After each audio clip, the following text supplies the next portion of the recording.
quelques décennies, l'esprit mondialiste se prépare à gouverner et à dominer le monde. Il renverse les valeurs judéo-chrétiennes et nos bergers devraient en avertir leurs brebis afin de les préparer.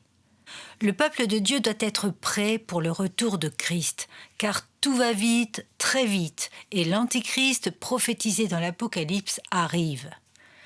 Ce message se veut être un message d'alerte, afin de réveiller les consciences sur ce qui se passe dans le monde aujourd'hui. L'Église est visée par plusieurs attaques qui ne sont que les prémices des tribulations et persécutions à venir. La mondialisation s'articule autour des attaques suivantes, et il y en a bien plus encore. Ce sont des faits réels, n'y voyez pas ici une quelconque approche complotiste.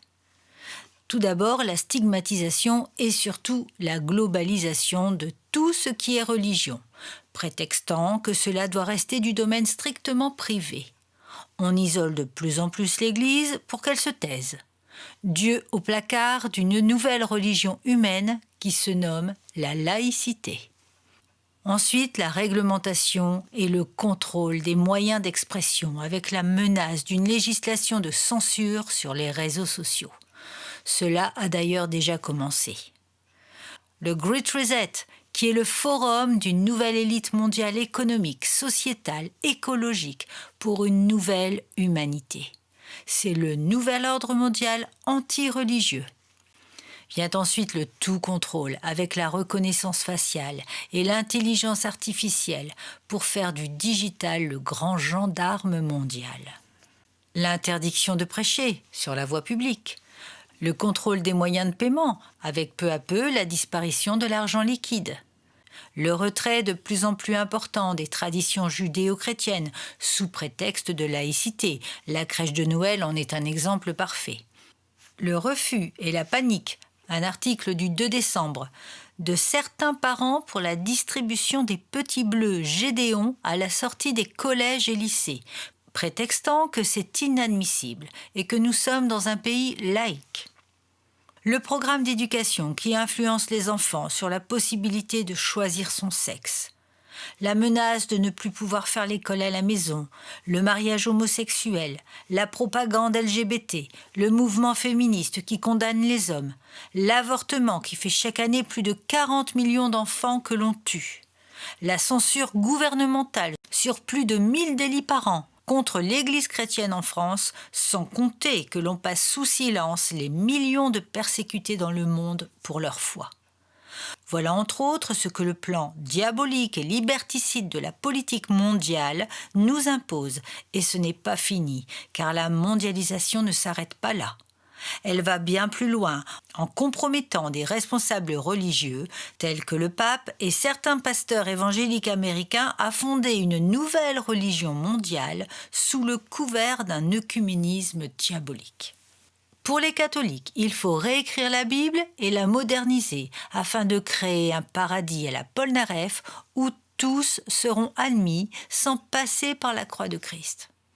Et pour les faux prophètes évangéliques, il faut réinventer l'évangile et le rendre accessible à tous par la prédication de l'estime de soi et de la prospérité. Des projets comme Chrislam, véritable offense à Jésus, et Poison mortel, qui regrouperaient chrétiens et islamiques, sont à l'étude avec ce cercle de faux prophètes qui, de fait, trahissent sans remords le Dieu d'Abraham, d'Isaac et de Jacob. La France et ses gouvernants mondialistes, soutenus par l'esprit franc-maçonnique, est une grande amie de la mondialisation qui devrait plutôt porter le nom de diabolisation. Cette France qui n'a plus de repères et qui dénonce sans relâche l'islamophobie sans jamais parler de la christianophobie est dans le giron des milliardaires mondialistes antichrist qui veulent détruire toutes les valeurs chrétiennes. En effet, Jésus n'est pas mondialiste, mais souverainiste, puisqu'il est le roi des rois et que son royaume ne peut être gangréné par le pouvoir de l'argent et de la dictature sous quelque forme que ce soit. Jésus s'est soulevé contre les pharisiens, il a renversé les tables des marchands, il s'est opposé sans s'imposer par la force à tout pouvoir de l'homme sur l'homme. Sa mission était justement de mettre en surface les pensées et plans diaboliques des instruments de Satan.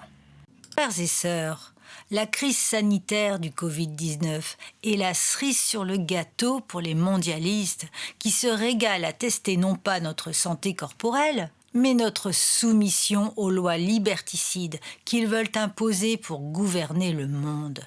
Si le commun des mortels ne voit pas clair, aveuglé par le venin du diable, il n'en est pas de même pour l'épouse de Christ, pour les enfants de Dieu qui, eux, reçoivent l'éclairage de l'Esprit Saint qui leur demande de se préparer au retour de Christ.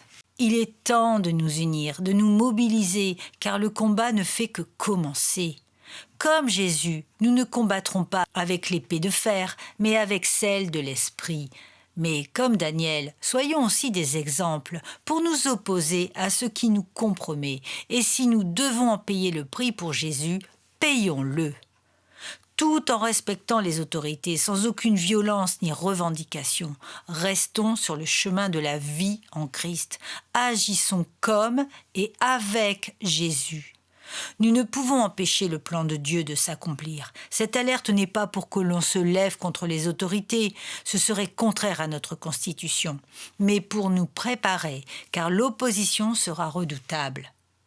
Mais n'ayons pas peur de nous positionner, de refuser de nous compromettre lorsque l'autorité nous oblige à renier notre foi pour telle ou telle raison. Soyons des Daniel qui refaisaient tout compromis. Ne sommes-nous pas des disciples de l'armée de Dieu? Et en cela, nous devons honorer notre Dieu en obéissant à sa parole. Et parfois, sa parole nous demande de nous opposer, sans violence, mais avec nos convictions.